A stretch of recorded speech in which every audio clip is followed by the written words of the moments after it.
Halo semuanya, ketemu lagi dengan saya Wasis OKB, Otak Kata Bicara. Apa kabar kamu semuanya yang sekarang masih mendengarkan suara saya? Semoga saja kamu dalam keadaan kondisi yang baik-baik saja. Dan semoga saja dalam menjalani kehidupan ini, setiap harinya kamu merasa bahagia gitu ya. Bener-bener bahagia. Karena bahagia itu berdampak yang luar biasa. Hari ini saya mau ngomongin namanya hedonic treadmill. Teman-teman pernah dengar istilah itu? Jadi istilah ini penyakit psikologis yang ada hubungannya dengan kebahagiaan. Jadi istilah hedonic treadmill ini pertama kali itu ditemukan oleh Brickman dan Campbell. Jadi hedonic treadmill ini adalah sebuah tendensi level emosi kebahagiaan seseorang yang cenderung kembali ke asal dan tidak berubah, tetap atau berada di tempat meskipun dia mencapai kesuksesan. Jadi konsep kebahagiaan yang penuh dengan syarat. Kalau saya punya ini, saya akan bahagia. Kalau saya punya itu, saya akan bahagia. Dan pada akhirnya akan biasa lagi gitu ya. Contohnya seperti ini teman-teman. Saya pernah merasakan namanya hedonic treadmill ini. Jadi ketika saya tidak punya apa-apa, kemudian saya ingin punya sepeda motor. Ketika saya mendapatkan sepeda motor itu, saya akan merasa bahagia. Dan waktu itu sebenarnya sudah cukup. Kemudian ketika saya sudah punya itu, berangsur-angsur rasa bahagia itu akan hilang gitu ya. Akhirnya menjadi biasa-biasa. Yang terjadi apa waktu itu? Saya pengen punya sepeda motor yang punya cc gede gitu ya. Padahal pada waktu itu untuk kemampuan saya beli ini secara finansial tidak cukup. Jadi saya memaksa diri untuk punya sepeda motor yang punya cc gede. Dengan harapan kalau saya punya itu saya merasa bahagia. Dan benar ketika saya mendapatkan sepeda motor yang saya inginkan itu, saya benar-benar bahagia. Walaupun secara keuangan kacau gitu ya. Tapi setelah saya memiliki itu berangsur-angsur, anggap aja sekitar sebulan 2 bulan, waktu itu saya lupa gitu ya. Perasaan bahagia itu hilang, sirna, akhirnya biasa-biasa saja. Jadi saya punya barang itu ya tidak sesuatu yang mewah gitu kan. Kemudian perasaan perasaan ingin punya sesuatu itu muncul lagi gitu kan. Karena lingkungan pekerjaan saya ini orang harus punya mobil. Karena punya mobil ini merasa untuk mendapatkan sesuatu atau omset lah itu ya waktu itu akan gampang gitu ya. Keinginan itu cukup kuat dalam pikiran saya gitu. Jadi ketika saya punya mobil itu, ketika saya punya keinginan mobil itu, punya keinginan saya untuk beli mobil itu cukup kuat gitu ya. Yang terjadi apa gitu teman-teman? Akhirnya saya punya mobil itu, walaupun untuk mendapatkan mobil itu cukup ngengkel, cukup ngeyel gitu ya. Kenapa saya ngomong ngeyel itu? Karena secara keuangan untuk hidup aja masih susah. Kenapa saya harus punya mobil?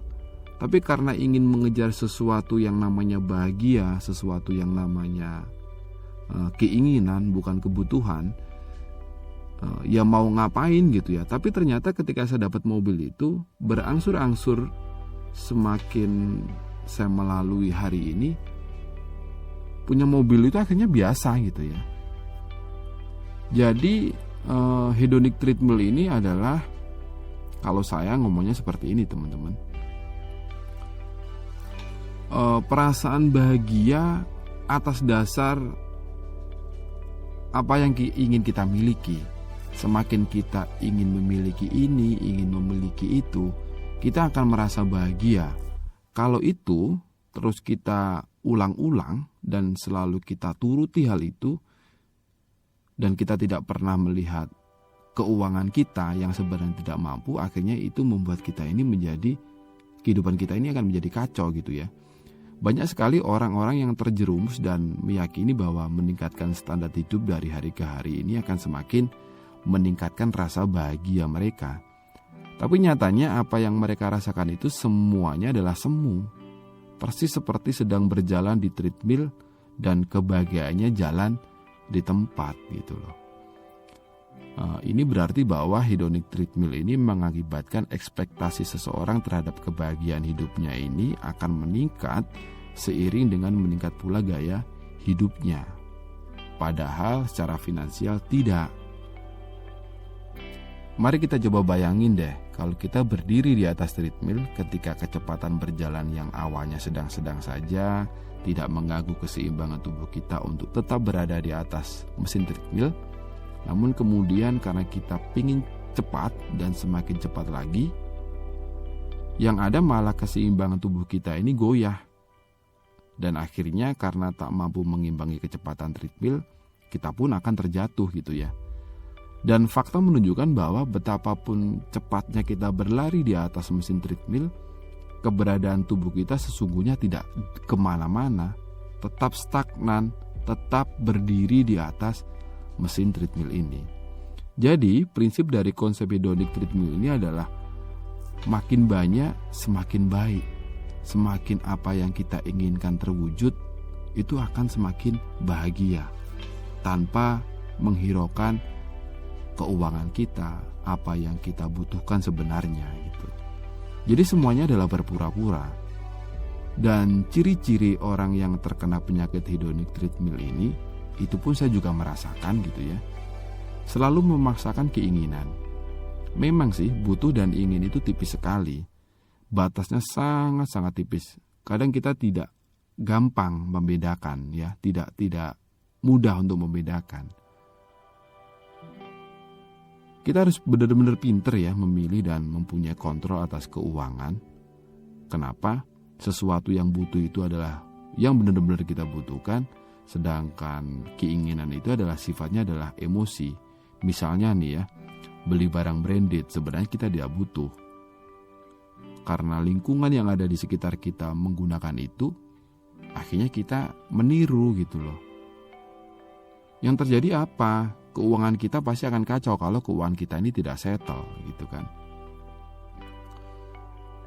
Oleh sebab itu teman-teman, belilah barang sesuai fungsinya daripada beli barang yang sebenarnya kita tidak butuhkan. Yang kedua adalah ciri-cirinya dia terlihat sukses dan terlihat berkelas. Masih terlihat loh ya. Terlihat sukses dan sukses yang sesungguhnya itu menurut saya adalah dua hal yang berbeda. Banyak penilaian dangkal yang dilakukan oleh orang-orang, seperti hanya melihat sekilas dari suatu permukaan saja, jadi hanya sebatas melihat casingnya saja. Penilaian itu menyebutkan bahwa terlihat berkelas itu sering diasumsikan adalah sukses sejati gitu. Padahal itu adalah dua hal yang sangat berbeda. Jujur saja teman-teman pada diri sendiri, sebenarnya orang yang sukses itu dilihat dari rekeningnya berapa, isinya berapa, karena itu tidak pernah bohong. Kenapa kita harus berpura-pura berkelas gitu ya, berpura-pura punya, padahal sebenarnya kita ini terkena namanya sindrom hedonic treadmill. Kemudian ciri-ciri yang ketiga adalah dia tidak punya investasi dan tidak pernah punya namanya tujuan hidup. Ya ini otomatis ya terjadi, bagaimana mau investasi kalau uang selalu habis dengan sifat konsumsi kita.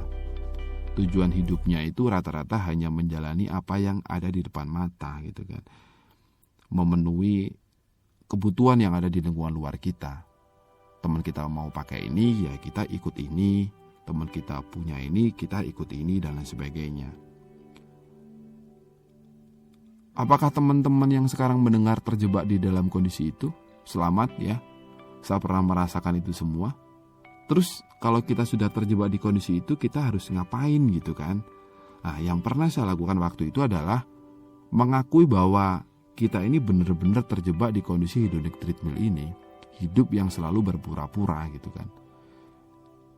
Tidak ada yang akan berubah jika tidak ada kesadaran dalam diri kita bahwa ini adalah salah dan hanya membuang-buang waktu. Teman-teman harus sadar gitu ya bahwa yang dilakukan hari ini adalah sesuatu yang tidak tepat, kurang benar gitu ya. Akui teman-teman dan ubah pola pikir teman-teman terhadap kehidupan ini. Yang kedua yang saya lakukan adalah melakukan perencanaan keuangan yang tepat. Sesuatu yang tidak penting, ya saya buang. Sesuatu yang saya butuhkan itulah yang saya pertahankan gitu ya. Banyak sih memang hal yang terlihat indah, tapi sesungguhnya itu hanya sebuah pencitraan, hanya sebuah kepalsuan dan semu. Kalau kita salah jalan menentukan, ya saran saya adalah ubahlah gaya hidup teman-teman semua. Cara yang ketiga yang saya lakukan waktu itu adalah membuat rencana. Rencana yang benar-benar saya butuhkan. Dengan rencana yang kita punya, berarti kita harus disiplin, harus sadar, harus sabar, dan harus berkomitmen. Percayalah teman-teman, masa depan Anda ini akan lebih berarti daripada terlihat keren dan sukses. Karena pada akhirnya apa? Kita yang akan bertanggung jawab dengan pilihan kita sendiri, bukan orang lain. Sekian dari saya, terima kasih.